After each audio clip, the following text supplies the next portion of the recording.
Hey, what's up ladies and gents, SpoonyPizzas here, back with another eFootball 2024 video. Today we're going to be looking at leveling up my centre forwards. So kicking things off with Ruud van Nistelrooy first. So Ruud van Nistelrooy is a fox in the box, so it doesn't mean you have to have like really high attacking awareness, but it does help. But mainly I want to focus on his finishing and his heading, as basically I just want him to latch on to any crosses, and with that high attacking awareness, the finishing, the heading, 9 times out of 10 he's going to be putting the ball in the back of the net. I opted for physical contact and kicking power as well, and the reason for this is because I want him to be able to shield the ball. It would be very hard for me to get his balance high because his attacking awareness is already 93, so that's why I opted for that. And if you look at his player skills, it definitely suits the fox in the box style with that acrobatic finishing, the heading for example, the first time shot, so it's perfect for making him a predatory goal scorer. I would give this build a 9 out of 10 because it replicates the Ruud van Nistelrooy I grew up to love and watch playing. Now I was very fortunate to get Eric Cantona on just 900 gold coins along with Dwight York, and this build I would say it's like a 7 out of 10. He's a deep lying forward, but you got to make him more of a playmaker than a goal scorer, and I was playing him alone up front quite often and that didn't really suit him. He has to be alongside or behind someone in that sort of support striker role, and I think that's where you're going to get the most out of him, and that's why I opted for high tight possession, dribbling, ball control, focused on boosting his low passing, his acceleration, kicking power, so he can score the odd long ranger as well, and that's what I want him to be, and that's why I want to take advantage of his player skill, the long range shooting along with his one touch passing, through passing, so make him more of a playmaker rather than a sort of goal scorer in the box. Next up is Darwin Núñez, who is a goal poacher, so I really wanted to boost that attacking awareness and his finishing, and that means his acceleration and his balance is going to get a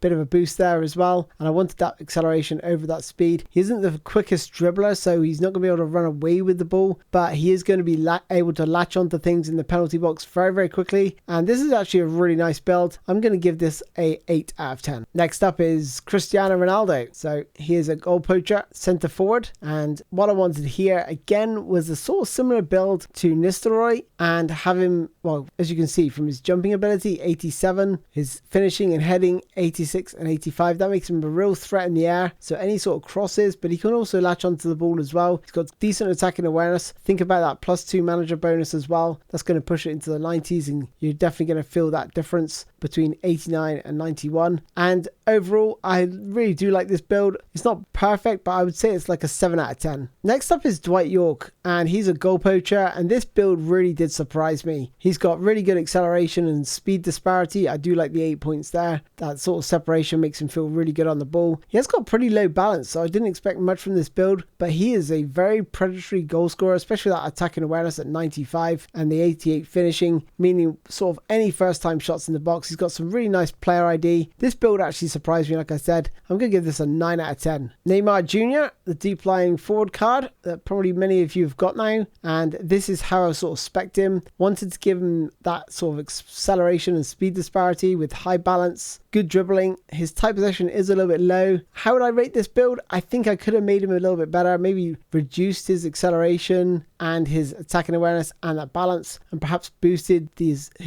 tight possession a bit more. That's probably how I would go next time. Maybe I'm going to respec him whilst we got these free reset points available. And this build, I would say it's a 7 out of 10. Kylian Mbappe, the GP version. So as you can see here, I took the manager's boost into consideration here, so he's getting +2 points to all of these stats. Remember, that's why I opted for 97 acceleration. He's got really good balance here, dribbling, his attacking awareness is pretty good as well, that'll be 91, his finishing 82, and you think that maybe a little bit low, but to be honest, all I want him to do is get the ball, get away from his marker, and then run through one-on-one with the goalkeeper, and 82 for finishing is more than enough in those one-on-one situations. This build is a 10 out of 10. I've tried multiple builds with GP version of Mbappe, and honestly, this is a fantastic build. Lautaro Martinez, who's a goal poacher, centre forward, and this is a very nice build. If you like a dribbler, for some reason he doesn't have the greatest stats in terms of being able to dribble with the ball, with his tight possession pretty low, but he feels so good on the ball. This is a really surprising card. It doesn't look like the greatest build in all honesty, but it does really well, and I'm really enjoying it so far. I would give this build an 8 out of 10. Victor Osimhen, and this build is one of my favorites. Obviously his stats have changed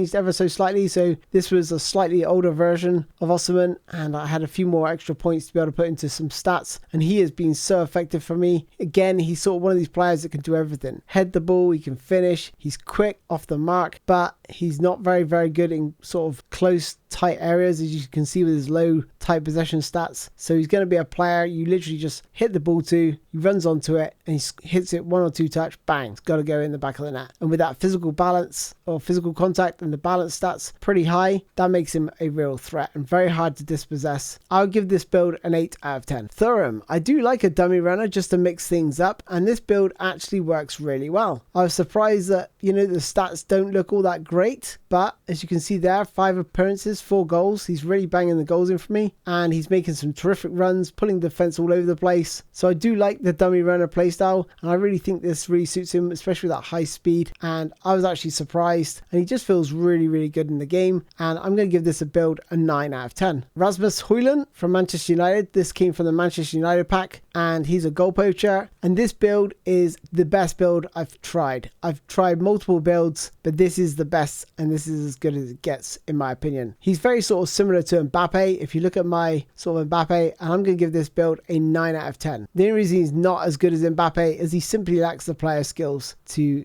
get anywhere near MBAPPE. Kano, a fox in the box. Now I had Kano in a player of the week pack once, and I wanted to mold him based on that because I had so much joy out of him. However, this build hasn't really been all that successful. I'm going to give this build a 6 out of 10. Andy Cole, goal poacher, and I have to admit this build has been exceptional. Again, it's another player where I tried multiple builds over many different games, and this is the build that's best suited him in my opinion. Again, he's quick off the mark, there's that acceleration there, he's got good finishing, good attacking awareness, so he's able to latch on to balls into the box or through balls just inside the penalty box. That's where he really thrives. But yeah, he's not really going to be able to like get the ball and run away from anyone because of his low dribbling. So yeah, honestly a real good predatory goal scorer. And finally, Muriel, a goal poacher, 89 acceleration, 83 speed, 87 attacking awareness, 83 finishing. And this is a player that did so well for me. Again, he's one of these players that doesn't look all that special when you look at these stats, but he's got really high balance as well and good tight possession. And honestly, he is one of the best feeling players you can get as a GP player. And he is out of contract for me right now, but I will be renewing his contract. He has been superb. Absolutely brilliant build. I'm going to give this player a 9 out of 10. So that is all my centre forwards in this episode, ladies and gents. Thank you so much for watching. Next time we'll be going to be moving on to the support striker role, and I can't wait to show you those builds. And until next time guys, thanks for watching. Take care. Bye bye.